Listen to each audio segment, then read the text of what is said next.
Hey Patreon viewers, happy March I think we're in now, aren't we? Yeah, God, this year's going quickly. So I've just uploaded, or rather filmed and uploaded one of, but I've just filmed a couple of cutting tests using the Dynasty Forge swords that I received a little while ago. It's the first chance really I've had to be able to get outside and cut with those, and just to let you know that indeed the cutting videos with the Landsknecht Emporium, I always butcher that word, with the messers, with both the two-handed and the one-handed messer, are coming as well. I'm hoping to film them in a couple of days' time. I don't have time today, unfortunately. But man, I just wanted the comments whenever I do cutting videos. There's some harsh critics out there.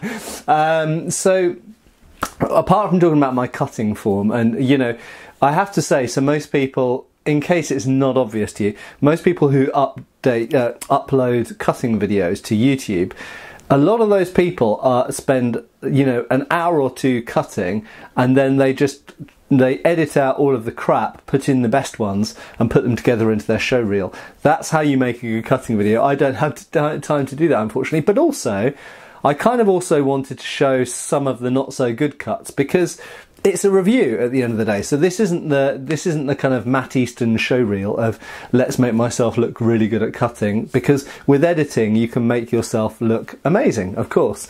I really wanted to show what, you know, just an average. I mean, I only edited out a couple of bits from what I filmed today, and also I didn't have a huge amount of time to do it, so I just had like about 10 bottles each, and I did 10 bottles and maybe, you know, showed 8 or 9 of those, and so it's really difficult, because, you know, my ego takes a bit of a battering when people go, oh, your cutting form is rubbish, blah blah blah. But I'm trying to show an average, okay, I'm not an average person, but a fairly typical cross-section of cuts that you might get through a water bottle, and I'm going to talk about that in a minute, with one of these swords.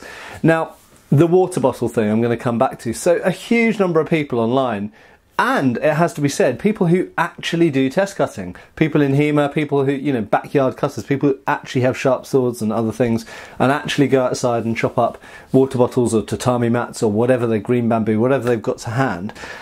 A surprising number of people don't seem to get this. Water bottles are water bottles. They are not like anything else to cut. The only thing like a water bottle is a water bottle, number one. Number two, not all water bottles are the same. So you will see me use, let's say, 4 different types of water bottles I commonly cut in my videos.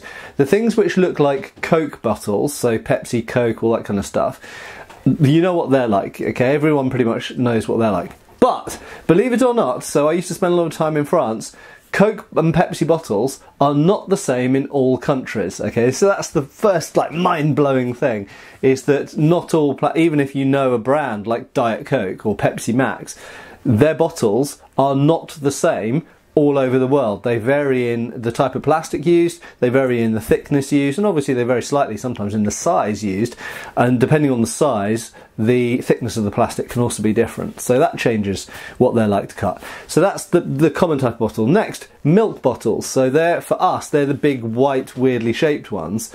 Are noob level. They are so easy to cut. So when we're having a cutting party, for example, the milk bottles, often you can get loads of slices if it's on a stable base. And note that I don't have a stable base. My cutting stand is quite wobbly. But if you put, I've got a different type of stand I can put things on as well. If you put it on a stable base, or like a tabletop or something like that, you can get slice after slice after slice out of those milk bottles. So they're super easy to cut. And they're heavier because they contain more water as well, so they stay more where you put them. Then there's the small bottles of things like Coke or Fanta or whatever, Pepsi, that are just, you know, a smaller capacity bottle, and they're actually quite difficult to cut because they use the same plastic as the larger bottles, but they're lighter. So when you hit them, they start to move immediately. They don't have as much holding them down. So actually they can be relatively difficult to cut, despite the fact that you're cutting through less because there's less plastic in them. And then finally, there's what I call the bastard bottles. And there's certain types of bottles, for me, in terms of what the drinks that we buy, that's usually either orange juice or ginger beer. Ginger beer is a really tough one, and they are made of, for some reason, thicker plastic, and so thicker plastic, more difficult to cut. But the real main point I want to make is, apart from the fact that not all bottles are equal, is the fact that water bottles they don't simulate anything. They're just water bottles.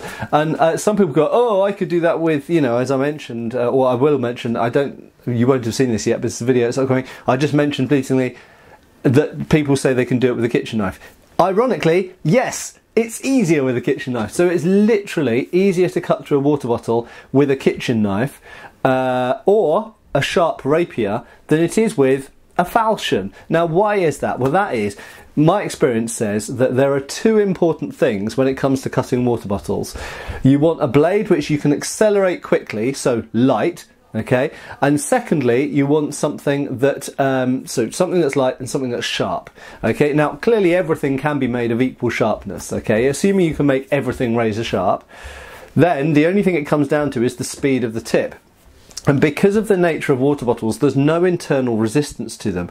Actually, all you are cutting through is the outer skin of plastic. The water doesn't stop the blade at all. Maybe technically it slows it down a tiny amount, but it's not real cutting resistance. So you're passing through the plastic, and what you need for that actually is a really sharp, really quick sword.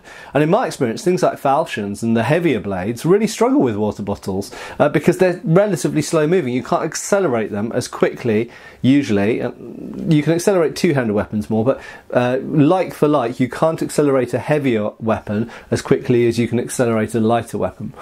So really, yeah, just to follow up there, really, just to share with you the fact that it's quite taxing. It's quite wearing on me to do videos where I show cutting stuff because, man, everyone on the internet's a critic, yeah? So first of all, you get lots of critique, and clearly a lot of the critique is from people who don't actually know what they're talking about, which is kind of frustrating because I have to respond to them, and you know how it goes. And the second thing is water bottles. Just, they are what they are. They don't tell us a huge amount of information, but they tell us some information. And but always remember that when you see videos of people cutting water bottles, it is the light, sharp swords that will go through them easily. You might have a sword which cutting a dead pig or a body through clothes that will do better on this, but it won't do so well on a water bottle. So, my big falchion, for example, is great at chopping through heavy, thick targets, but it's rubbish at cutting water bottles because it doesn't move very quickly. Anyway, I'm going to finish up there, but yeah, really, this is a personal thing to share with you some of my frustration when people make comments under my cutting videos talking about either what I'm doing or, the stuff about the bottles or the sword or whatever, and it's quite frustrating when a lot of what they're saying is kind of like a moot point or a misunderstanding or whatever. Anyway, thanks for watching, folks. Thanks again for your support, and I'll see you really soon, obviously on Patreon and on the public channel. Cheers, folks.